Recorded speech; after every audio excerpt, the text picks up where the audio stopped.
तो अभी तक हम लोग पढ़े थे present indefinite tense, past indefinite tense और फ्यूचर इंडेफिनिट टेंस। आज पढ़ेंगे प्रेजेंट कंटीन्यूअस टेंस। प्रेजेंट की पहचान होती है, हमने पहले बताया था, है, हो।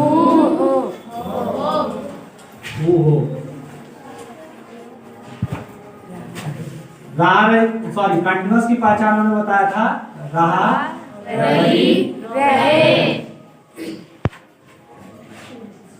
इसका मतलब कि मुख्य क्रिया के अंत में रहा, रही, रहे तथा उसके बाद है, हो में से कोई एक आवे तो वह वाक्य कंटीन्यूअस का मतलब होता है लगातार। कोई काम जारी हो रहा है, जैसे मैं खा रहा हूँ, मैं पढ़ा रहा हूँ, ठीक है, आप YouTube चैनल के माध्यम से पढ़ रहे हैं, तो रहा, रही, रहे, काम जारी, क्या हो, काम जारी हो।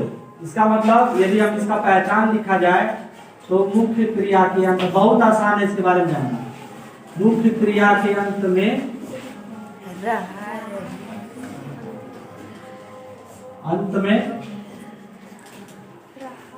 रहा, रही, रहे, मुख्य क्रिया के अंत में रहा, रही, रहे तथा उसके बाद है, हो।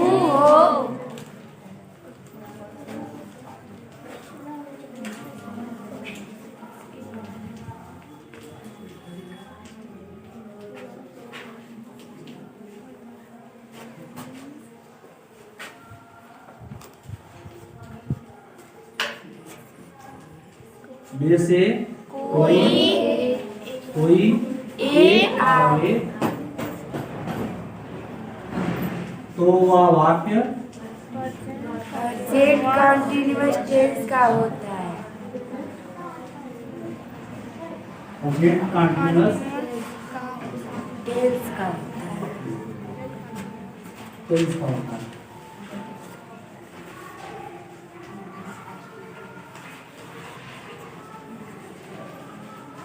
ध्यान से समझे, मुख्य क्रिया के अंदर, मुख्य क्रिया मतलब वाक्य में जो वर्ब दिया जाता है, जैसे जा, खा, पी, सो, उठ, बैठ, नाच, ये मुख्य क्रिया के अंत में रहा, रही, रहे तथा उसके बाद है। जैसे यानी देते एग्जाम्पल के लिए, जैसे मैं अंग्रेजी पढ़ा रहा हूं, मैं अंग्रेजी पढ़ा रहा हूं, या मैं अंग्रेजी पढ़ा रही हूँ, हो सकता है ना। Yes sir. तो ये पढ़ा मेन वर्ब हो गया, इस बात क्या आ गया, रहा, रही, रहे। तो इसमें से एक आया कि नहीं आया, और इसमें से भी एक आ गया, इसका मतलब कौन सा टेंस है ये, प्रेजेंट कंटीन्यूअस टेंस है। इसकी पहचान सिर्फ एक ही होती है, अन्य कोई पहचान नहीं है।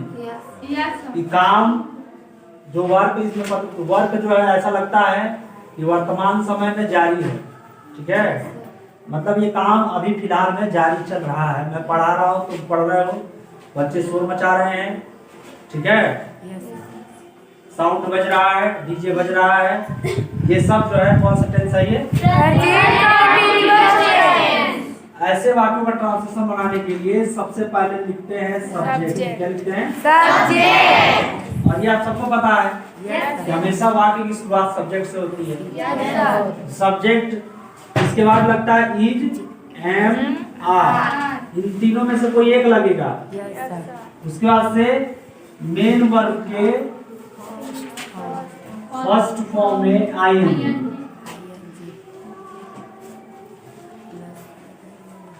अन्य शब्द तो लिख देंगे, ये आसान है, हमने बताया था। सबसे पहले सब्जेक्ट लगाएंगे, उसके बाद से लीजिए बाद में से कोई एक लिखेंगे, अन्य शब्द ऊपर लिखेंगे, नहीं तो आइसक्रीम खाएंगे। तो ऐसे ये बढ़िया आसानी से बन जाएगा। अब ये समझना ये है कि कहाँ ईज लगता है, ये जो स्लैश लगाए हैं इसका मतलब या होता है। तो ईज कहाँ ईज लगेगा, कहाँ एम लगेगा, कहाँ आर लगेगा, ये ध्यान देने वाली बात है। सभी बच्चे ध्यान से देखो, जो भी यूट्यूब पे पढ़ रहे हैं, या ध्यान देने वाली बात है, ये आप देखें यहाँ पे, जैसे इज कहाँ लगता है, जो भी सिंगुलर नंबर के सब्जेक्ट आते हैं उसमें लगता है इज। अब इस सिंगुलर नंबर का सब्जेक्ट कौन कौन सा है, जैसे ही हो गया, सी हो गया, इट हो गया, और किसी भी एक वस्तु, व्यक्ति, स्थान की चर्चा हो रही हो, एक सिंगल, सिंगुलर का मतलब होता है सिंगल, तो उसका इज लगेगा। जितने भी प्लूरल नंबर के सब्जेक्ट हैं उसमें आर लगता है। क्या लगता है? आर। जैसे वी हो गया, यू हो गया, दे हो गया, और एक से ज्यादा कोई भी वस्तु हो, कोई व्यक्ति हो, वो सब प्लूरल नंबर में आते हैं। ठीक है। और इसमें आई के साथ एम लगता है, एम लगता है। आई के साथ क्या लगता है? इसमें आई के साथ एम लगता है। प्रेजेंट कंटीन्यूअस टेंस में आई को प्रमुखता प्रदान की गई है। इसमें एम का प्रयोग किसी और के साथ नहीं लगता है, सिर्फ किसके साथ लगता है? आई के साथ। तो मैं तुम्हें पढ़ा रहा हूं, तो I am teaching you, I am teaching you, I am teaching you. बात समझ में आ रही है? Yes sir. आप यहाँ देख सकते हैं, सबसे पहले सब्जेक्ट, फिर इज एम आर, फिर एम बी का फर्स्ट फॉर्म में आएंगी, अगर पढ़ो तो लिखो, नहीं तो अब देखो ध्यान से, मैं अंग्रेजी पढ़ा रही हूँ, आई एम टीचिंग इंग्लिश, यहाँ यू नहीं है, अंग्रेजी है यहाँ। मैं तुम्हें अंग्रेजी पढ़ा रही हूँ, आई एम टीचिंग इंग्लिश। समझ में आ रहा है? Yes sir. निगेटिव बनाना हो तो हम बताते हैं कि हमेशा निगेटिव बनाते समय हेल्पिंग वर्ब के बाद नॉट लगाया जाता है, और इसमें प्रेजेंट कंटीन्यूअस टेंस में इज एम आर ही जो है हेल्पिंग वर्ब। समझ में आ रहा है? Yes sir. Present continuous tense में इज एम आर जो है हेल्पिंग वर्ब है। क्या है? Helping verb. हेल्पिंग वर्ब है, तो इसी के बाद जो है नॉट का प्रयोग होगा। जैसे मैं अंग्रेजी नहीं पढ़ा रही हूँ, तो I am not teaching English. समझ आ रहा है कि नहीं? Yes sir. अब इसको एक बार हम बना के दिखा देते हैं। यहाँ पे हमने 3 वाक्य लिए हैं।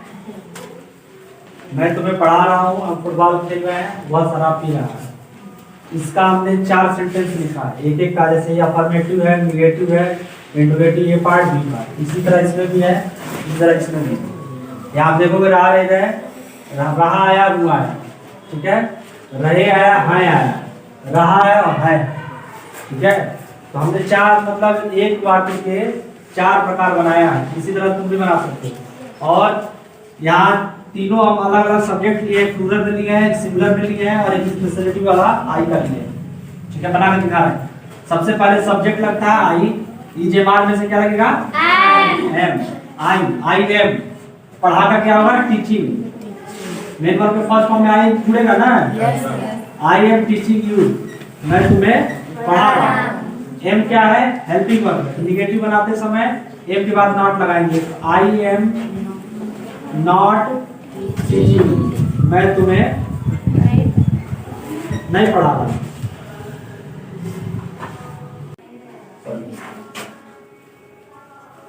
याद रखो, क्या मैं तुम्हें पढ़ा रहा हूँ, यही हेल्पिंग वर्ब है, इसको हम आगे कर देंगे। एम आई टीचिंग यू,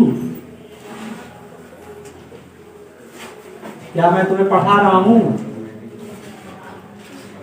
ठीक है, मैं तुम्हें क्यों पढ़ा रहा हूँ, तो ये हेल्पिंग वर्ब के आगे ही लिख देंगे, why am I teaching you.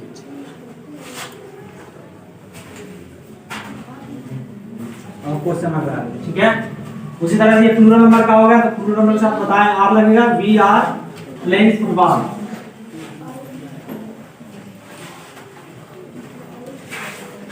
We are playing football, हम फुटबॉल नहीं खेल रहे हैं। We are not playing football.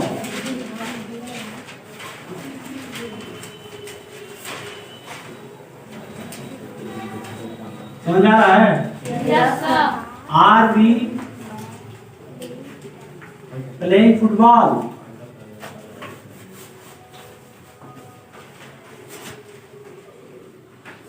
Question mark. हम फुटबॉल क्यों खेल रहे हैं? Why are we playing football football. Question mark. वह शराब पी रहा है। ही इज, ही के साथ क्या लगेगा? He is drinking wine. He is not drinking wine, वह शराब नहीं पी रहा है।